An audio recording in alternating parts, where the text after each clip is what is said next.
பாடுறே இருக்காடி. ஆமாடி.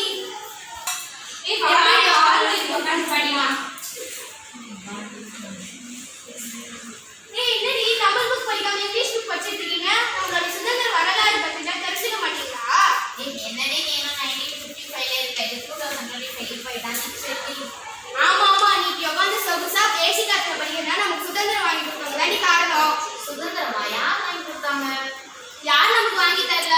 காந்தியடிகள், ஜவஹர்லால் நேரு, வேலு நாச்சியார், வீரமங்கை வேலு நாச்சியார், ஜான்சி ராணி எல்லாம் சேர்ந்து தானே நமக்கு சுதந்திரம் வாங்கி தந்தாங்க. இவங்கெல்லாம் யாருடி? வீரமங்கை வேலு நாச்சியார் பத்தி உங்களுக்கு தெரியுமாடி? வேலு நாச்சியாரா? யார் ஆண்டி அவங்க? நாடு ஆண்டின்னு சொல்லிட்டேன். அவங்களுக்கு சுதந்திரம் வாங்கி கொடுத்தா வீர பெண்மணிடி, அவளுக்கு ஆண்டின்னு சொல்லிட்டேன். அமெரிக்காவில் பத்து யூரோப்பில் வேலை செய்யறேன். எனக்கு எவ்வளோ சம்பளம் தெரியுமா? 2 கோடி ரூபா சம்பளம். சம்பளம் உங்களுக்கு தமிழ்நாட்டில் போடுவாங்களா? சொல்லுவடி, நீ இப்போ அமெரிக்காவுக்கு போயிட்டு வேலை பார்க்குறேன்னா 2 கோடி சம்பளம் வாங்கினா அதுக்கு காரணமா நமக்கு சுதந்திரம் வாங்கி தந்தவங்க தான். நீ நதிக்கு சுதந்திரம் வாங்கினா அமெரிக்காக்காரங்க கிட்ட நம்ம அடிமையாக தான் வேலை பார்த்துட்டு இருந்திருப்போம். உங்களுக்கு அது முதல்ல தெரியுமா? அமெரிக்காக்காரங்க பிரிட்டிஷ்காரங்க யாரா இருந்தாலும் அவங்க வெள்ளைக்காரங்க தானே.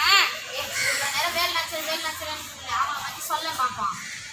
அவங்க யாரும் தெரியுமா? 1746 முத்துவடுகநாதர், சிவகங்கை மன்னரான முத்துவடுகநாதரை திருமணம் பண்ணிட்டாங்க. அவங்க 2 வருஷம் ஆன பிறகு ஒரு பெண் குழந்தை பிறகு அந்த பெண் குழந்தை ஆமா, இந்த பெண் குழந்தைக்கு வெள்ளச்சின்னு பேர் வைக்கிறாங்க. வெள்ளச்சின்னாம பேர் வைப்பாங்க? ஏன் தமிழ் சங்க இலக்கியத்திலே வெள்ளச்சினாடி பிரபலமான பேரு. உங்களுக்கு தெரியாதா? இன்னும் மேல சொல்லி கேட்பாங்க. சிறிது நாள் கழிச்சதுக்கு அப்புறம் முத்துவடுகநாதருக்கும் அமெரிக்காக்காரங்களுக்கும் போர் நடக்குது. அந்த போர்ல அமெரிக்காக்காரங்க நாகர்கோவில்ல முத்துவடுகநாதரை நயவஞ்சகத்தனமா கொன்னுடுறாங்க.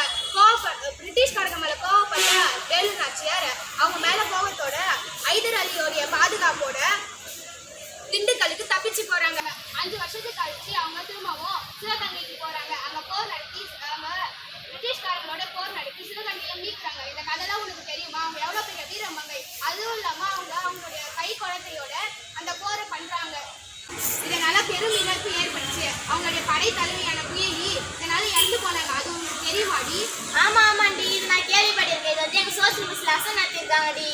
இப்படிப்பட்ட வீரமங்கை நீ உங்க ஆன்டியான்னு கேட்கறேன்.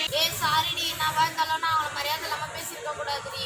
நம்மளுக்கு சுதந்திரம் வாங்கிறதுக்கு எவ்வளோ ஹெல்ப் பண்ணியிருக்காங்க. நான் இது தெரியாம அவங்கள ஆன்டின்லாம் சொல்லிட்டு சாரிடி. பரவாயில்லடி, இனிமே நம்ம சுதந்திரம் வாங்கி தந்தவங்க மதிக்க கத்துக்கோ. சரிப்பா. நீங்களும் நம்மளுடைய சுதந்திர வீரர்களை மதிக்க கத்துக்கோங்க. நன்றி, வணக்கம்.